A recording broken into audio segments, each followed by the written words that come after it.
mu mwaka wa 2025 ni umwaka utarushye ku Rwanda rwabuze bamwe mu bantu b'ingenzi bagize uruhare rukomeye mu buzima bw'igihugu. Aha ndavuga abahanzi b'ibihe byose, abakinnyi ba filime bari bakunzwe n'abatari bake, abayobozi b'inararibonye ndetse n'abashushanyije ibimenyetso by'igihugu, bose basize amateka azahora yibukwa. Nubwo urugendo rwabo rwarangiye, bizahora ari isoko y'ishimwe n'ishyaka ku banyarwanda n'isi yose. Niyo mpamvu ku munsi wa none tugiye kugaruka ku byamamare 10 byapfuye mu mwaka wa 2025. By'umwihariko uwe tubanye bwa mbere wakanda subscribe, bakanda na like nk'ikimenyetso cyo kudushyigikira. Ni twabazaza, reka ngwikaze mu kiganiro cya none. Ariko kandi ntacyo byaba bitwaye uramutse wanditse ijambo muri comment.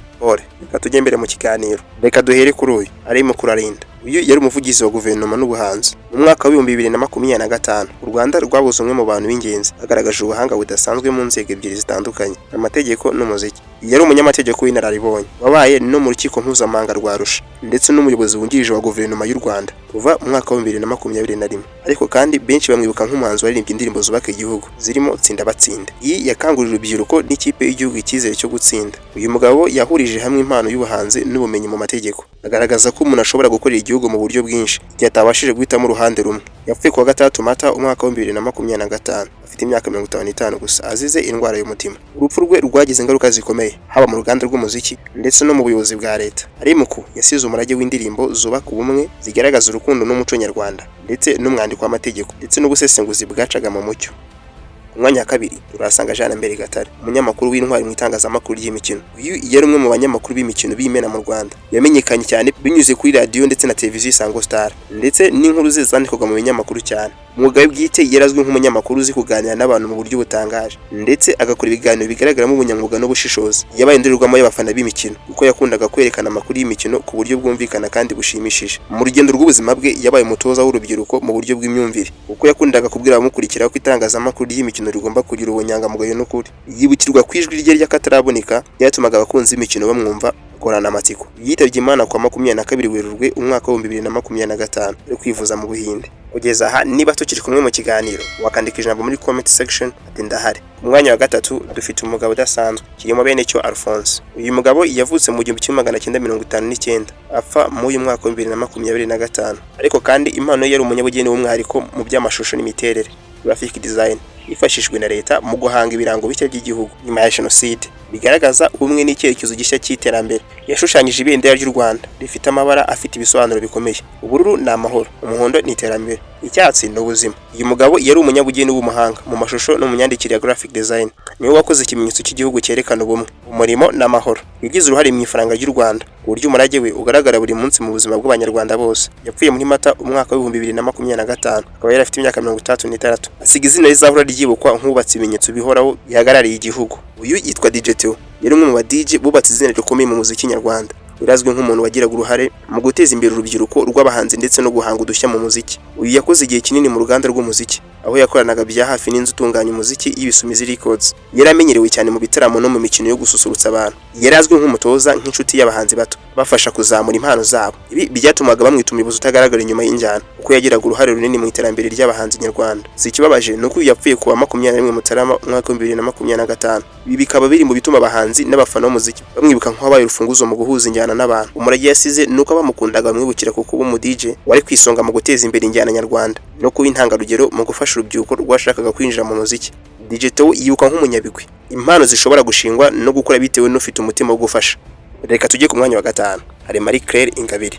Benshi bamuzi ku izina rya Rebecca muri filime yitwa Impanga series. Yari umwe mu bakinnyi ba filime bakunzwe cyane n'abatari bake mu Rwanda. Yamenyekanye cyane binyuze mu gukina muri filime z'uhererekane, aho yashyiragamo amarangamutima nyayo agatuma abakunzi b'ikinamico bamwiyumvamo cyane. Yari umukinnyi wihariye mu gukina udukino tw'ubuzima bwa buri munsi, ku buryo abantu benshi bamwitaga umukinnyi w'ukuri kuko yakoraga ku mitima y'abarebaga ibyo yakinaga. Gusa ikibabaje nuko yapfuye muri Mata umwaka wa 2025 azize uburwayi.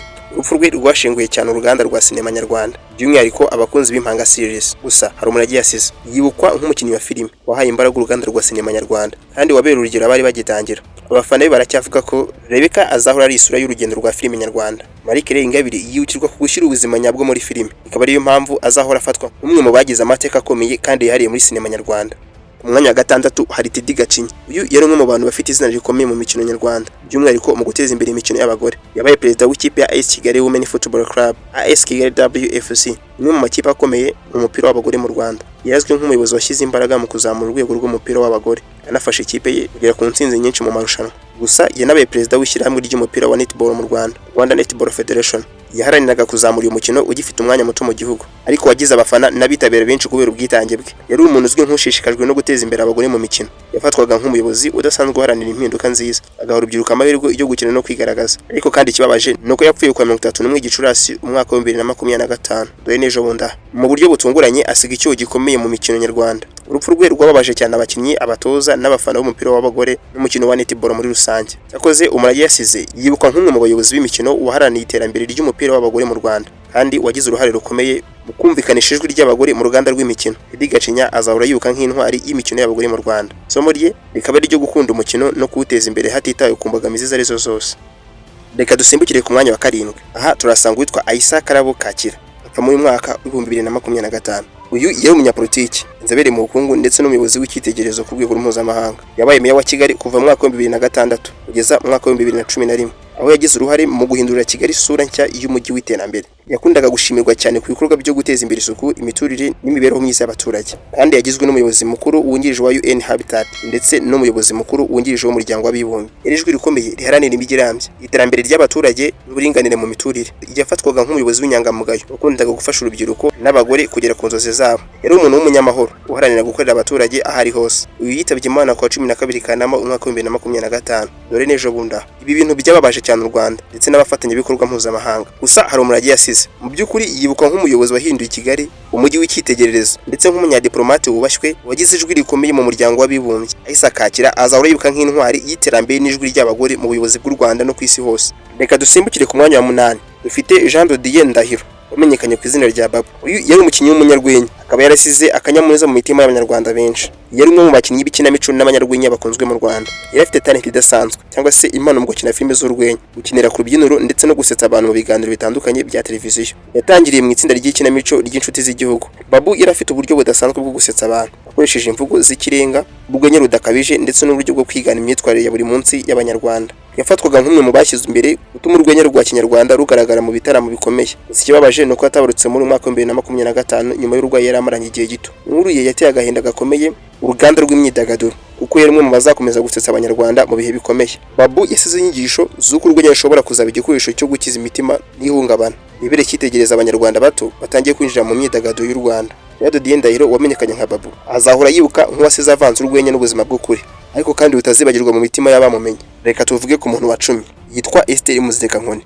Uyu akaba ari umubyeyi w'umuhanzi wamenyekanye ku izina rya Chris Easy. Yitabye Imana ku 13 Kamena umwaka wa 2025 azize uburwayi bwa diabete. Ikindi yari umuntu uyu muhanzi yakundaga cyane kandi akamuba hafi mu buzima bwe bwa buri munsi. Urupfu rwe rwateye agahinda gakomeye mu muryango ndetse no mu ruhando rwa muzika nyarwanda. Mu kumwibuka, Chris Easy yasohoye indirimbo y'amarangamutima yise Nawumiye, igaragaza urukundo n'agaciro gakomeye yahaga umubyeyi we. Kuri wowe tugeranye ku musozo w'iki kiganiro, reka ngushimire wakoze kubana natwe. By'umwihariko niba turakanda subscribe wayikanda, ugakanda na like nk'ikimenyetso cyo kudushyigikira. Njye nitwa Bazaza, hanyuma ukandika ijambo ati bye bye. Mu mwaka wa 2025 wasize u Rwanda rutakaje abantu benshi b'ingenzi mu nzego zitandukanye, mu muziki, mu buyobozi, mu gisirikare, mu itangazamakuru ndetse no mu myidagaduro. Abo bose uko ari 10 ni inyenyeri zisize urumuri bitazazima, kuko ibikorwa byabo, ubutwari bwabo n'impano zabo bizakomeza guhumuriza no kwigisha ibisekuruza bizaza. Nubwo bataki kumwe natwe mu buryo bw'umubiri, urugendo rwabo ruratwigisha gukunda igihugu, kurengera umuco no kurangwa n'ubupfura. Urupfu rwabo rwadusigiye isomo rikomeye. Kuri buri wese afite icyo yasigiye isi, kandi ibikorwa byiza sumba ibindi byose. Reka mbararikire kubana natwe mu biganiro byacu by'ubutaha.